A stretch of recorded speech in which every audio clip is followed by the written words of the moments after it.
चैत्र नवरात्रि मंगलवार की अष्टमी आने वाली है दोस्तों।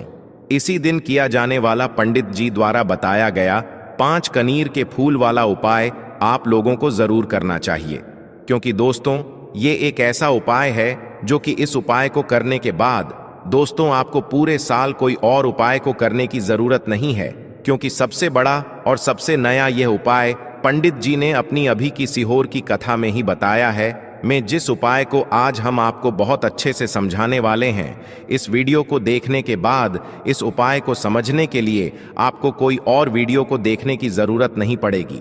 तो चलिए दोस्तों उपाय को शुरू करते हैं। देखिए यह दिन इतना खास होता है, इतना महत्वपूर्ण होता है।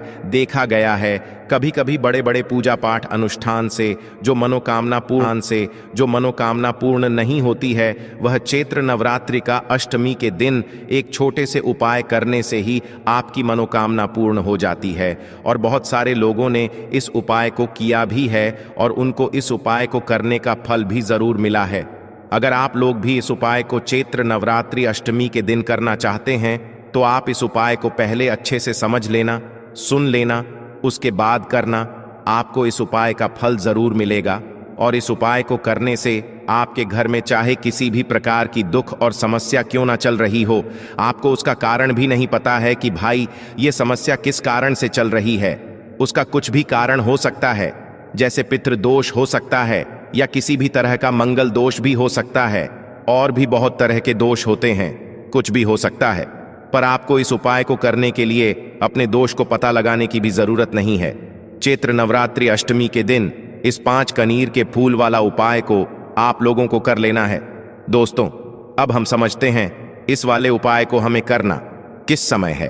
तो सबसे पहली बात दोस्तों, हम समझते हैं कि ये 5 कनेर के फूल वाला उपाय करना किसको है। तो देखिए यहां पर सीधी सी बात है कि ये 5 कनेर के फूल वाला जो उपाय है ये किस लिए किया जा रहा है। ये मनोकामना को पूर्ण करने के लिए किया जा रहा है, या आपके जीवन में जो दुख और परेशानियां हैं उनको दूर करने के लिए हो। तो यह उपाय वह व्यक्ति कर सकता है जिस व्यक्ति को अपनी किसी भी प्रकार की मनोकामना भगवान शिव जी से पूर्ण करवानी हो।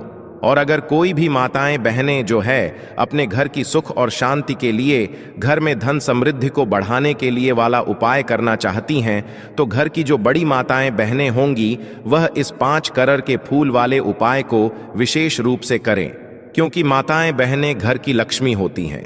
और जब घर की लक्ष्मी कोई विशेष उपाय करती है तो उसका फल ही बहुत जल्दी मिल जाता है और बहुत बड़ा होकर मिलता है।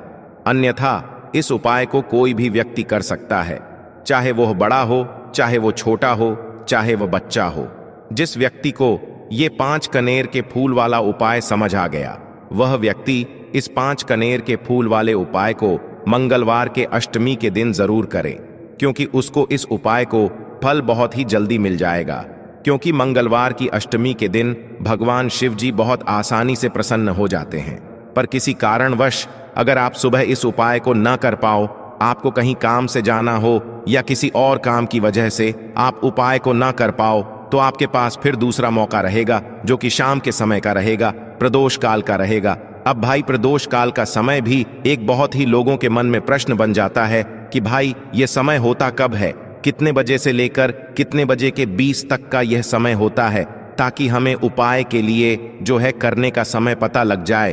तो हम आपको बता दें, प्रदोष काल का जो एक समय होता है, शाम का समय, वो होता है शाम के 6000 बजे से लेकर शाम के 7000 बजे के बीच का। इस समय के बीच में आप उपाय को करेंगे तो आपको उस उपाय का जरूर फल मिलेगा। तो शाम के 6000 बजे से लेकर शाम के 7000 बजे के बीच में आप लोग इस 5 कनेर की फूल वाले उपाय को कर सकते हो। अगर आप लोग इस उपाय को शाम के समय प्रदोष काल में कर रहे हैं, और अगर आप आने में देरी भी हो जाती है, आपको आने में 7 ही बजे तक आप नहीं पहुंच पाते हो, तो भाई आप 7:10 या रात 8 बजे तक भी अगर उपाय को करोगे तो भी चल जाएगा हो, क्योंकि मंगलवार की अष्टमी का दिन है। यह दिन बहुत ही कम आता है पूरे साल भर में। इसलिए जब आपको मौका मिल जाए, जब आप इस उपाय को जरूर कर लेना है। ना कोई भी उपाय हो, आप कभी भी कर सकते हो। मंगलवार की अष्टमी के दिन बस कोशिश करना कि समय के थोड़ा मतलब अंतर्गत ही कर लो। पर किसी कारणवश अगर ना कर पाओ तो फिर आप थोड़ा देरी से भी कर सकते हो, आपको उपाय का फल जरूर मिलेगा। क्योंकि भगवान शिव विजन बहुत ज्यादा प्रसन्न होते हैं सभी भक्तगणों से जो उनको प्रसन्न करते हैं, है ना। तो अब हम यहां पर समझते हैं कि आपको उपाय कैसे करना है। सबसे पहली चीज दोस्तों, ये जो उपाय है ये 5 कनेर के फूल वाला उपाय है। तो सीधी सी बात है, इस उपाय में हमें 5 कनेर के फूल तो लेने ही लेने पड़ेंगे। अब दोस्तों, कनेर के फूल के साथ में क्या हमें सीधा उपाय करना है या कुछ सामग्री भी लेकर जाना है? तो देखो, कोई भी उपाय जब हम करते हैं तो सीधा हम उपाय जाकर नहीं करते हैं, उससे पहले हम भगवान शिव जी की पूजन अर्चना भी करते हैं। तो देखो, अगर यह उपाय आप सुबह के समय कर रहे हो, प्रातः काल कर रहे हो, तो आप लोगों को अपने साथ में कम से कम 1 लोटा जल तो जरूर लेकर जाना ही जाना है। मंगलवार की अष्टमी का दिन रहेगा, वैसे ही माताएं बहनें अपनी पूजन सामग्री लेकर जाएंगी, तो उन लोगों के लिए कोई दिक्कत नहीं है जो प्रतिदिन शिव जी के मंदिर जाते हैं या मंगलवार के अष्टमी के दिन अपनी पूरी पूजन सामग्री लेकर जाएंगे। भाई वो वैसे के वैसे ही लेकर जाएं, यह बात उनके लिए है जो कुछ भी लेकर नहीं जाएंगे। भाई वो बस 1 लोटा जल तो जरूर लेकर जाएं। अगर वह इस उपाय को 5 कनेर के फूल वाले उपाय को कर रहे हैं, उसी के बाद में दोस्तों शाम के समय की बात करें तो भाई शाम के समय अगर आप लोग इस 5 कनेर के फूल वाले उपाय को कर रहे हो तो अपने साथ में एक गोल बाती का घी का दीपक जरूर लेकर जाना। जो घी का दीपक लोगे वो आटे का होना चाहिए। आटे का होने के साथ में उसके अंदर गोल बाती रखा आएगी। वो गोल बाती आप अपने हाथों से बनाओगे तो ज्यादा बेहतर होगा। साथ ही में उस दीपक के अंदर जो मतलब चीज डलेगी वो डालेगी शुद्ध देसी गाय का घी, है ना। उसके अंदर शुद्ध देसी गाय का घी ही डालना, ना भैंस का डालना, ना मिलावटी बाजार का घी डालना। इस बात का भी आप लोग ध्यान रखना। अगर आपको उपाय का पूर्ण फल चाहिए तो भाई करना क्या है, देखो सुबह अगर उपाय कर रहे हो ना, तो अगर 10, 11, 12 बजे तक भी उपाय करोगे तो भी कोई दिक्कत वाली बात नहीं है, कर सकते हो। मंगलवार के अष्टमी का दिन बार बार नहीं आता है, आपको पहुंचना है।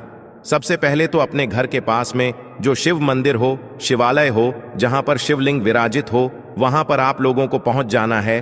अब वहां पर पहुंच करके सीधा हमें जाकर उपाय करने लग जाना है। नहीं, आपको पहले अपना शिव जी के मंदिर के अंदर प्रवेश करना है, भगवान शिव जी के दर्शन करना है। पहले आपको अपनी अपनी पूजन अर्चना करनी है। जैसे कि एक लोटा जल जो लेकर गए हैं भाई, वो 1 लोटा जल चढ़ा दें। इसके अलावा जो भी पूजन सामग्री है, आपकी फूल, धतूरा, गुलाल, अबीर, गुलाल, जो भी चीजें हैं, चंदन वगैरह, उन सारी चीजों से आप पूजन अर्चना कर सकते हो। पर जो उपाय के 5 कनेर के फूल हैं वो आप अलग ही रखना, वो उपाय के समय ही हमें निकालने हैं।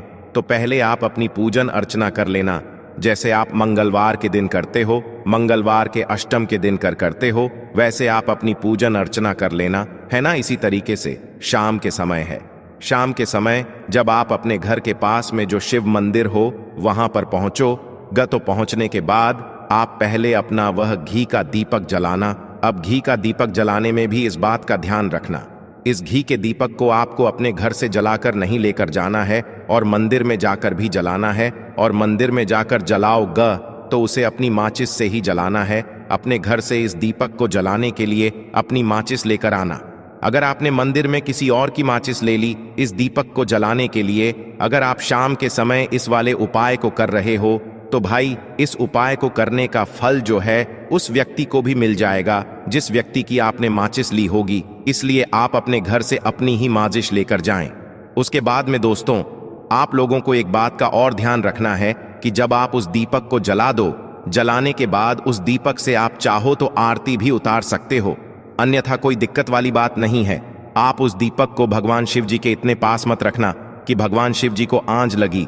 थोड़ी दूरी बनाकर ही जो है आप उस दीपक को जो है भगवान शिव जी के शिवलिंग के पास में रखना, क्योंकि अभी हम जो है भगवान शिव जी को प्रसन्न करने वाले हैं। तो इसलिए जो है भगवान शिव जी को आंच ना लगे, इतनी दूरी बनाकर आप उस दीपक को रख दीजिएगा। जैसे ही आपकी पूजन अर्चना हो जाती है आप जल चढ़ा देते हैं। सुबह के समय गए तो जल चढ़ा देते हैं, पूजन अर्चना हो जाती है। फिर आप उसके बाद में भगवान शिव जी की शिवलिंग के पास में कहीं पर भी बैठ जाइए, सामने बैठ जाइए या आसपास बैठ जाइए। उसी तरीके से शाम के समय है, दीपक जैसे ही लग जाए तो भाई आप अपना उपाय को यहाँ पर कर सकते हैं। और उपाय को करने से पहले आप अपने वह 5 कनेर के फूल निकाल लीजिए, क्योंकि अब हम यहाँ पर उपाय को करने वाले हैं। उपाय को करने के लिए आप शिवलिंग के सामने भी बैठ सकते हैं, आसपास भी बैठ सकते हैं, कोई दिक्कत वाली बात नहीं है। अब हमारे पास 5 कनेर के फूल हैं, तो सीधी सी बात है कि इन 5 कनेर के फूलों को हमें 5 अलग अलग जगहों पर यहाँ पर चढ़ाने हैं। अब वो 5 अलग अलग जगह कौन सी हैं वो हम आपको बताते हैं। देखिए 5 अपने कनेर के फूल आप अपने सामने निकाल कर रख लीजिए।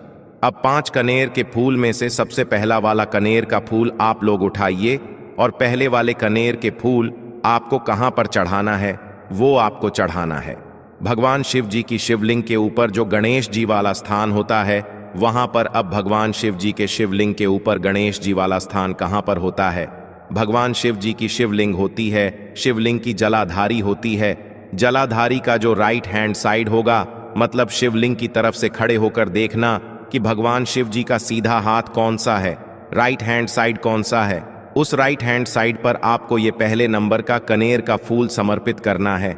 और जो फूल का खिला हुआ भाग होगा ना, वो शिवलिंग की तरफ करके ही आप लोग जो है इस पहले नंबर के फूल को भगवान गणेश जी वाले स्थान पर समर्पित करना, जलाधारी के राइट हैंड साइड पर। अब दोस्तों निकाल लेना अपना दूसरे नंबर का कनेर का फूल है ना।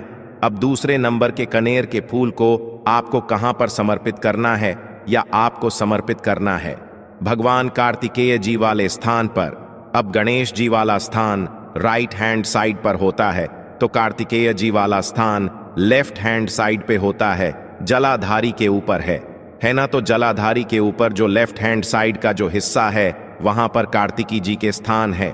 तो इस दूसरे नंबर के फूल को आप वहां पर समर्पित कर देना और भगवान से प्रार्थना कर लेना, और फूल का खिला हुआ भाग शिवलिंग की तरफ ही होना चाहिए। अब बात आती है तीसरे कनेर के फूल की, तो तीसरे कनेर के फूल को भी आपको लेना है, और इस तीसरे कनेर के फूल को आपको माता अशोक चंद्र जी वाले स्थान पर समर्पित करना है। अब ये माता अशोक चंद्र जी का स्थान कहां पर होता है दोस्तों? ये जो स्थान होता है ये जलाधारी के बिल्कुल बीचों बीच में होता है। आपने पहला फूल भगवान गणेश जी वाले स्थान पर चढ़ाया, दूसरा फूल कार्तिकी जी वाले स्थान पर चढ़ाया। अब ये तीसरा फूल जो है इन दोनों फूलों के बीचों बीच चढ़ेगा, मतलब जहां पर माता अशोक सुंदर जी का स्थान होता है, खिला हुआ भाग शिवलिंग की तरफ करके ही जो है इस तीसरे नंबर के फूल को आप समर्पित कर देना माता असक चंदी वाले स्थान पर। अब बात आती है चौथे नंबर के फूल की। तो दोस्तों जो चौथे नंबर का फूल होगा ये आप लोगों को कहां पर समर्पित करना है? ये आप लोगों को समर्पित करना है भगवान शिव जी की शिवलिंग के ऊपर जो एक पात्र टंगा हुआ होता है, जिससे बूंद बूंद करके जल टपकता है, जिसके अंदर शिव जी की 5 बेटियों का स्थान होता है, जया विष हरा शामली बारी दौतली। और देव उस पात्र के अंदर जो है आप लोगों को क्या करना है? ये चौथे नंबर के फूल को समर्पित करना है।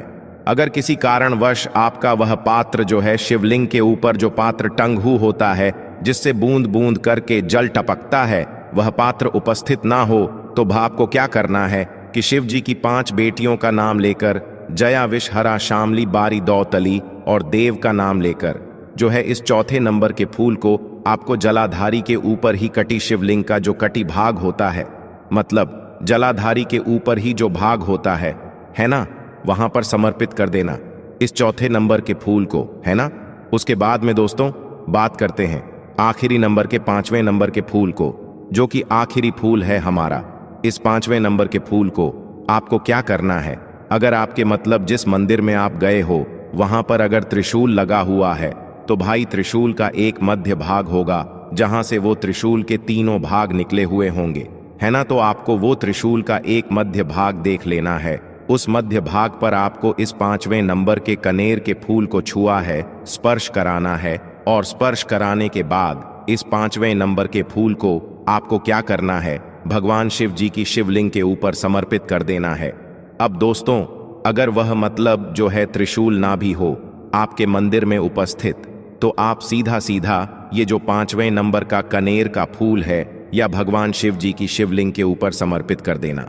बस ध्यान इस बात का रखना कि जो खिला हुआ भाग है फूल का वो सामने की तरफ होना चाहिए, जलाधारी की तरफ होना चाहिए, और डंडी का जो भाग है वो शिवलिंग के पीछे की तरफ होना चाहिए, फूल की है ना। तो इस बात का आप लोगों को ध्यान रखना है।